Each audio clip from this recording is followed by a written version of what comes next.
ओम शांति। 1 मार्च 2022 के महावाक्य हैं, मीठे बच्चे, तुम्हें अपनी तकदीर हीरे जैसी बनानी है। पुरुषार्थ कर बाप से स्वर्ग का पूरा पूरा वर्षा लेना है। प्रश्न, कौन सा राज बुद्धि में अगर युक्ति युक्त बैठ जाए तो अपार खुशी रहेगी? उत्तर, ड्रामा का। इस ड्रामा में हर एक एक्टर को अविनाशी पार्ट मिला हुआ है जो बजाना ही है। कोई का भी पार्ट घिसता व मिटता नहीं, बनी बनाई बन रही, इसमें हेर फेर भी नहीं हो सकती। कल्प पूरा होगा तो फिर से वही part second by second repeat होगा। यह बहुत गुह्य राज है जो युक्ति युक्त बुद्धि में बैठे तो खुशी रही, नहीं तो मूंझते हैं। बाबा कहते हैं, बच्चे मूंझो नहीं, बाप में निश्चय रख, पूरा वर्षा लेने का पुरुषार्थ करो। गीत तुम्हें पाके हमने। ओम शांति। मीठे मीठे ईश्वरीय बच्चों ने गीत सुना। ड्रामा अनुसार समझ में आता है कि तुम अभी बने हो ईश्वर के बच्चे। ईश्वर से तुम स्वर्ग का मालिक बनने आए हो अथवा स्वराज्य लेने आए हो। नर्क के मनुष्य मात्र तो वह जानते ही नहीं कि स्वर्ग क्या होता है। तुम तो जानते हो बाबा स्वर्ग की स्थापना करते हैं, रावण फिर नर्क की स्थापना करते हैं। यह भी कोई नहीं जानते। तुम जानते हो हम बाबा से स्वर्ग की राजाई ले रहे हैं। जब कोई मनुष्य मरते हैं तो कहते हैं स्वर्ग पधारा, गोया अपने को कहते हैं हम नर्क में हैं और सब नर्क के मालिक हैं। यह बिल्कुल सहज बात है, मूंझने की दरकार नहीं। तुम्हारी तकदीर अब हीरे जैसी बन रही है। हीरे जैसी तकदीर बाप के सिवाय कोई बना नहीं सकती।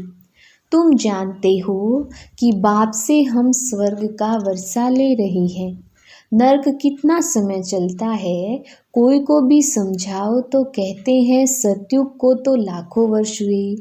तुम हो God fatherly student, God father द्वारा स्वर्ग का वर्षा पा रहे हो, फिर बाबा को भूलते क्यों हो? यह बाबा को समझ में नहीं आता है। तूफान तो बहुत आएंगे, तब क्या बिगर मेहनत तुम स्वर्ग के मालिक बन जाएंगे? कोई मरा तो कहते हैं स्वर्गवासी हुआ, फिर रोते क्यों हो? तुमको तालियां बजानी चाहिए, खुशी मनानी चाहिए। अगर स्वर्ग में जाना इतना सहज है, फिर तो सबको गोली दे दो तो स्वर्ग में पहुंच जाएं। फिर यहाँ दुख में रहने की दरकार ही क्या पड़ी है? दुख में मनुष्य जहर खाकर भी मर जाते हैं। सिपाही कितने मरते हैं, एक दो को भी मारते हैं। बाबा कहते हैं सबको समझाओ, जबकि स्वर्ग गया तो फिर तुम रोते क्यों हो?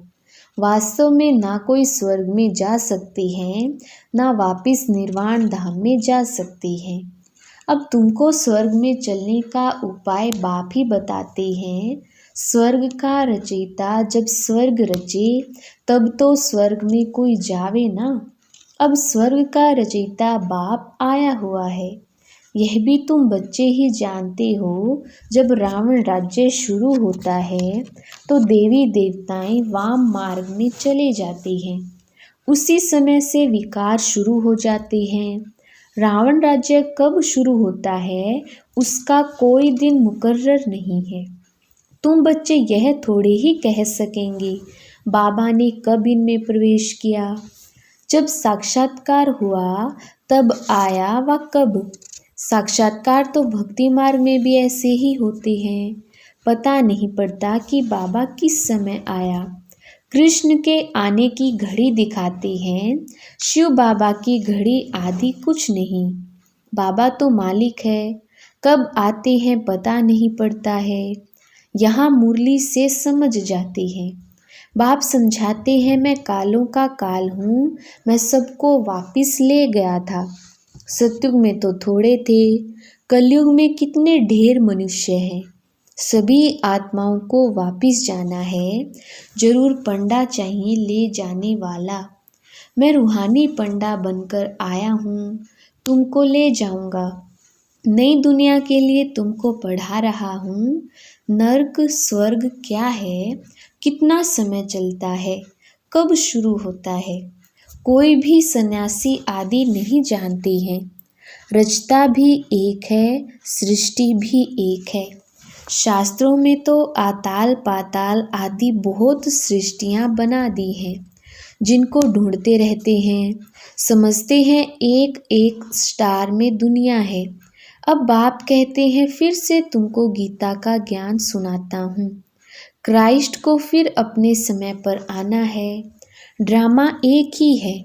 सतयुग में सिवाय देवी देवता राज्य के और कोई होता नहीं।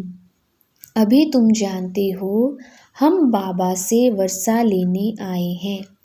याद करते ही हैं, हे पतित पावन आओ, तो जरूर संगम पर ही आना पड़ेगा। अभी तुम जानते हो हम यहाँ क्यों आए हैं, क्या लेने आए हैं। तुम कहेंगे हम बाबा का वर्षा लेने आए हैं, हम राजयोग सीख रहे हैं। कल्प कल्प वर्षा लेते हैं और गवाते हैं। अभी फिर पुरुषार्थ करना है, पूरी नॉलेज लेकर औरों को देनी है, नहीं तो वृद्धि कैसे होगी। गीत कितना अच्छा है, इनका अर्थ तुम बच्चे ही समझते हो। गीत कितना मीठा है, तुम्हारे दिल से लगता है। बाबा आपसे हम ऐसा राज्य लेते हैं जो कोई भी लूट ना सके। यह है अविनाशी वर्षा, जो अविनाशी बाप से मिलता है। अनादि वर्ल्ड ड्रामा अथवा गीता के कथन अनुसार फिर से बाबा गीता सुनाने आया है, जिसमें राजयोग सिखाया था। शास्त्रों में तो अगड़म बगड़म कर दिया है, युक्ति से समझाने वाला भी चाहिए। कोई कहते हैं ज्योति ज्योत समा गया। आत्मा तो अविनाशी है, उनको पार्ट भी अविनाशी बजाना है। उनका पार्ट कभी घिस नहीं सकता, कभी मिट नहीं सकता। बनी बनाई बन रही, उसमें अदली बदली भी हो जाती है। कितना वंडर है, इतनी छोटी सी आत्मा में अविनाशी पार्ट भरा हुआ है।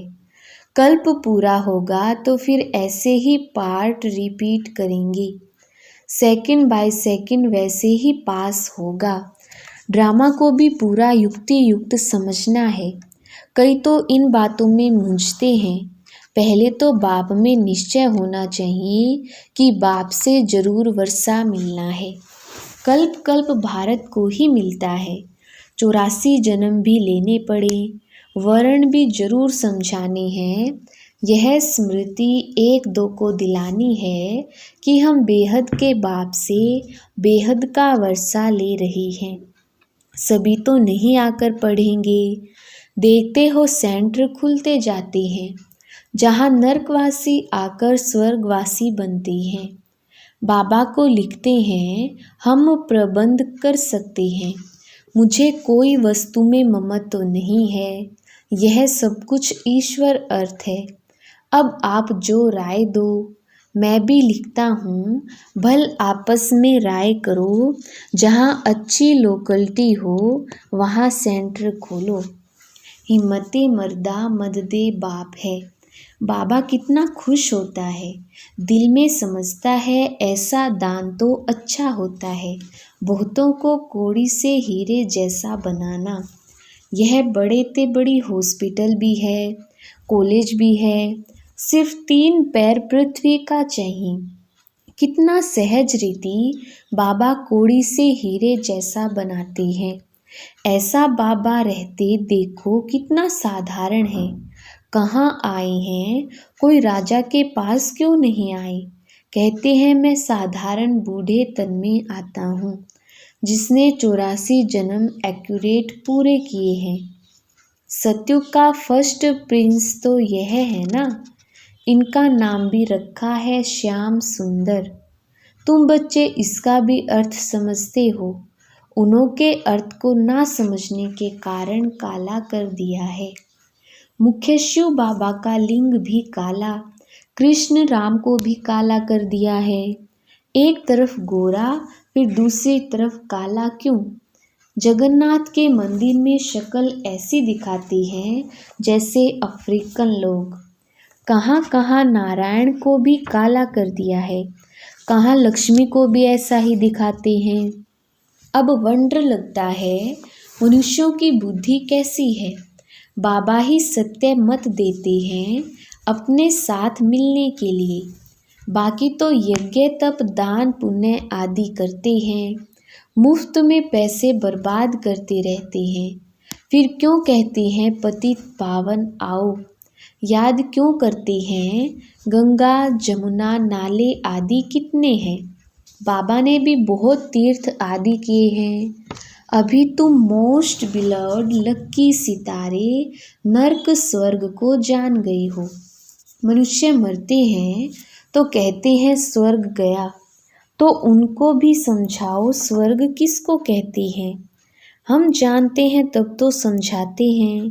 हमको भी स्वर्ग स्थापन करने वाला बाप मिला है, वह नॉलेज दे रही है।